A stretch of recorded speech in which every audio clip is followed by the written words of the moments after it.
বলো বন্ধুরা, কেমন আছো? সবাইকে গুড আফটারনুন জানালাম। চলো আজকে আমি না এই যে গাঁদাল পাতার ঝোল করব। এই দেখো সব সবজি কেটে নিয়েছি, ঝিঙে, আলু, তারপরে তোমার কুমড়ো টুমড়ো দিয়ে করছি। চলো দেখতে থাকো। গাঁদাল পাতার ঝোল বানাচ্ছি, অনেকদিন পরে গাঁদাল পাতা বানাচ্ছি, পেটটা ঠান্ডা হয় জানো তো এই তরকারি খেলে। চলো দেখতে থাকো। গ্যাস জ্বালিয়ে দিয়েছি, তেল দিচ্ছি।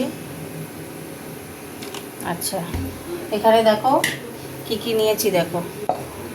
এখানে হলো এই যে গাঁদাল পাতা, কাঁচা লঙ্কা, আদা, আর এটা হলো গোটা জিরে।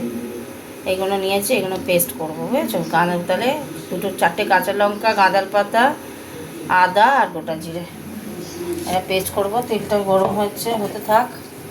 দিয়ে দিলাম দুটো শুকনো লঙ্কা, দিয়ে দেবো একটু পাঁচফোড়ন দিয়ে দিলাম, হতে থাক। গরম হোক একটু। পেঁয়াজ দিয়ে দিলাম, অল্প করে একটু পেঁয়াজ দিলাম।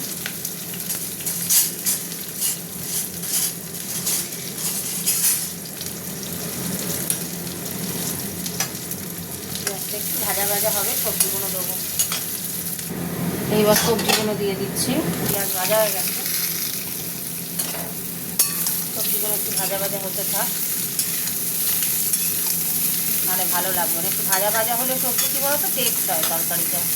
হতে থাক। এবার একটু টমেটো কেটে রেখে একটু দিয়ে দিলাম।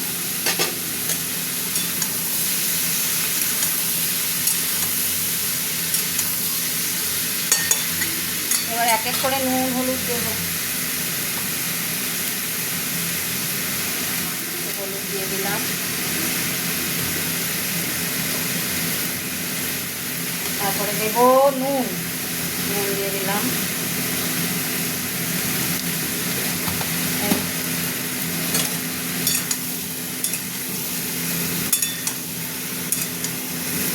আমরা মাঝে মাঝে গাঁদাল পাতা ঝোল করে খাই, ভালো লাগে, পেটও ঠান্ডা হয়, জানো তো। হতে থাক। এই দেখো পেস্ট করে নিয়ে চলে এলাম, দিয়ে দিচ্ছি। এবার এইটাতে ধুয়ে যা জল হবে ধুয়ে দেবো।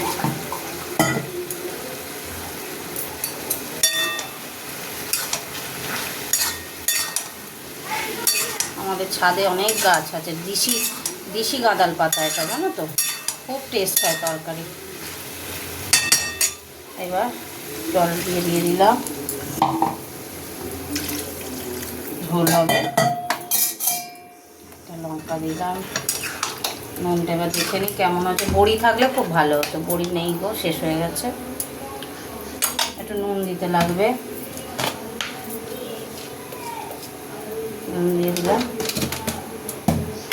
চাপা দিয়ে দিলাম, হতে থাক। ঢাকাটা খুললাম, হয়ে গেছে তরকারি। আলুটা দেখি সিদ্ধ হয়েছে কিনা। হ্যাঁ, আলু সিদ্ধ হয়ে গেছে।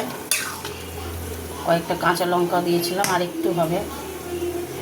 কালারটা দিয়েছে, সবুজ কালার হয়ে গেছে, আর একটু হোক। তো বন্ধুরা, তরকারি কমপ্লিট, চাপা দিয়ে দিলাম, গ্যাস অফ করে দিলাম। তোমাদের সাথে একটু কথা বলে নিই। তাহলে গাঁদাল পাতার ঝোল হয়ে গেল। অনেক দিন পরে গাঁদাল পাতার ঝোল করলাম। কেমন হয়েছে কমেন্ট করে জানিও। টাটা।